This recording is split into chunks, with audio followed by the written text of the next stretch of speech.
Хэрэв та энэхүү зохиолыг бүтэн хувилбараар сонсохыг хүсвэл Mbook аппликейшнээр сонсоорой.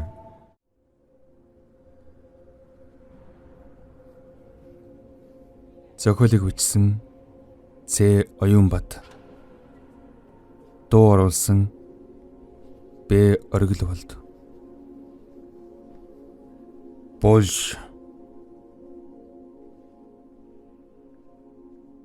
тэргүүн бүлэг. Дондог авснаас гавлын ясыг нь гарган нүүрэн тушааныг авчирч харснаа хойш нь шидчихв. Шидсэн гавлын яс өнхөрсөөр эхнэр хүүгийнх нь хөл дор очиход чанар айсандан ээжийнхэн араар оров. Гадаа цагаагаар муудаж хүчтэй шуурж өндөр ургасан шарилж лөөл нааш цааш хүчтэй савлаж байлаа. Дондог авсан дотроос хуйлаатай даавн зурмал гаргаж ирэв. Босод зүйлсийг онгичж үзэв. Ганц нэг чөмөгний яс аван гаргаж шидлээ. Хүй, ингээд л болоо юу? Ердөө л энэ мө зурмал уу? Хаана вэ тэр алт эрдэнэс? Хэмээн эхнэрлүүгийн хашгирав. Тэр уурсан царай нь хүрлийж нүд нь очтон гялалзаж байв. Хэм итгэвдээ шалан дорлуугаа гэсэн чи сайн үзв үү? Дондог хэсэг чимээгүй болж бодол хийлснэн чи ер нь тэр гудалдаачинтаа учир ургуулсан уу? Юу л яриад байна те Дондог минь. Намайг байхгүй л тэр хүн ирдэг. Та хоёр ер нь хувилдаж олзоо хувааж намайг хаяхаар шийдсэн үү? Хэлдэ. Хэмээн уурсав. Дулмаа хэлэх үггүй болсон болтоо ширв татан арайчдээ. Нялх бити ихнэрээ хаа хамаагүй хүнтэй хардах нь. Дулмаа цонх руу гарч зогсов. Дондогийн цаанаас авраг хүний хар сүудэр гарч ирэн авраг том саврааран тэврэн авахад Дондог өчиргүй салган нь чичрэв. Түүнийг ингэж хүн дүрст чөтгөрт эзэмдүүлэхийг хэн ч харсангүй. Дондог тийм баха. Та нарт тэгж дээрхлүүлэхгүй юм шүү гэж зөвүүн нэрхэлв. Гэнэт гэрэл хунтарч ёрын дуу чимээ гарав. Үхэгсэд амилж үхэрийн дуу гарч байгаа болтой. Дулмаа хүүтэйгэн сандран хашгирах сонсогдов. Дондого болиочтой гэж хашгирав. Пит патхийн юм унах ирэмийн ноцолдох чимээ сонсогдно.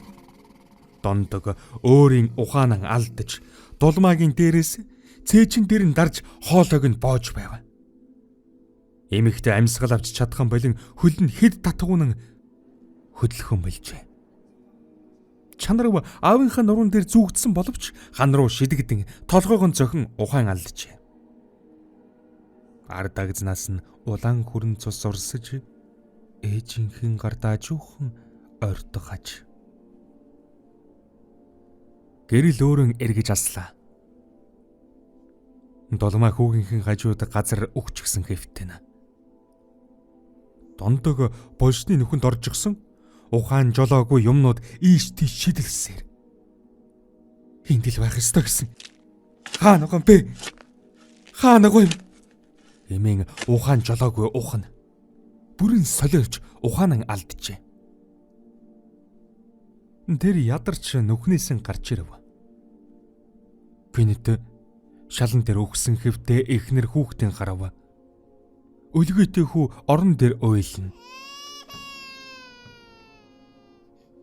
Дондог гинт ухаан орсон мэд орчин тойрнон харж сэхэ аван долмоо минь хүү минь юу болчих вэ гэснэн өөрийн цус шороо болсон гаран харав. Тэр одоо л юу болсныг бүрнэн ухаарч чангаар барихрав.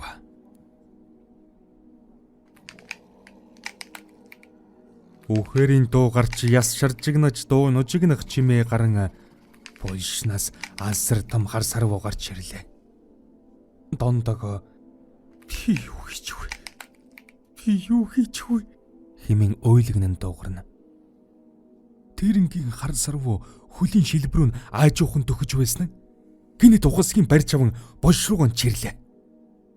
Дондог нөх рүү чирэгдсэн боловч хэрэндээ тийчгэн эсэргүүцнэ. Гэвч хүч нь хүрсэнгүй. Тэр тусмаа тэр хумсараа шалнаас маажиж тогтох гэж хичээхэд хумсны шал зурн чирэгдэх чиртэд чимээ сонсогдно. Хөлн бүсэлгийн хүртлийн больш руу орж дондгийн цонхиж хугацаасан царай эцсийн удаа харагдав. Түүний зөвхөн толгой л нүхнээс шовлцсон амь тэмцэн. Хар тэрэнгийн хүчтэй өрхрөх чимээ сонсогдоход дондог нөхрөө чирэгдэн алга болжээ. Хэмхэрхий авсан дотор дондгийн махан биеийг хідэн хэсэг тасчин хайж буй чимээ сонсогдож азгүйрийн авралрын хашгирах эцсийн удаа сонсогджээ.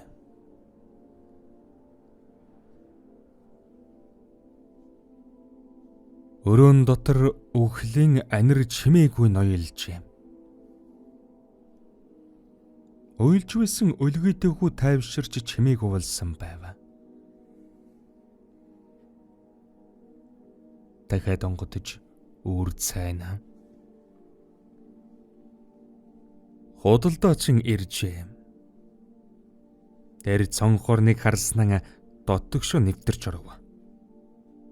Шалан дээр хэвцэн хүмүүс болон бошны нөхрөөнийг тонгон харснаа эв хүдсэн бололтой зог тусав. Ах тэр юм болжээ. Гэснэн шалан дээр хэвтээ зурмлыг аван дэлгэж харлаа. Мөн байх чинь яг ирүүлсэн зургийн дагуу юм. Би ингээд хагартлан баяждгийн байжээ. Гэж чангаар инэв. Яг явах гэтэл орон дээр өлгийтэйхүү ойлгох чимээ сонсогдов. Тэр хүүг аажуухан гартан авч хээдэн айган чимээгүй болгосноо. Бяцхан хүү минь дээ. Яасан ч хатуу тавилан чамайг огтно вэ? Дөнгөж хийдхэн сартаадан гэр бүлийн бүгдийг алдчихсан байдаг. Чамд тос болж би чамайг асрамжийн газар бараад олж өгөх болно. Харин тэнд орхихоос өмнө чамд бяцхан бэлэг үлдээн. Тэрийн зургийн хойноос дагах ёстой. Харин гиснэн хүүг орон дээр тавьж өврөсөн хуулбар цаасан зураг гаргаж өлгийнх нь бүсэнд хийгээд. Ингүүл тэр намайг биш чиний хойноос насан туршдаа дагах болно. Гэж зүүнээр инэв. За. Ойлоо замдаа гарыг. Гэснэн манцуутай хүүг ингэртээ нэг гараар тэрвэрч өрөөнөөс гарч явахтан жинхэнэ зурмлыг их л багталтайгаар дээр өргөн харж өвөртөө нямбайлан эвхэж хийв. Анир чимээгүй байшинд салхи хүү гэж цөөвөр чон инех мэд элдв чимээ сонсогдно. Большнаас хар тэрэнгийн том хар сарвуунууд тав хийлгийн шалан дээр ил гарч ирв. Түүний баялагийг хэн нэгэн булан авч удсныг тэр мэдсэн байлаа. Хэрв та энэхүү зохиолыг бүтэн хувилбараар сонсохыг хүсвэл Mbook аппликейшнээр сонсоорой.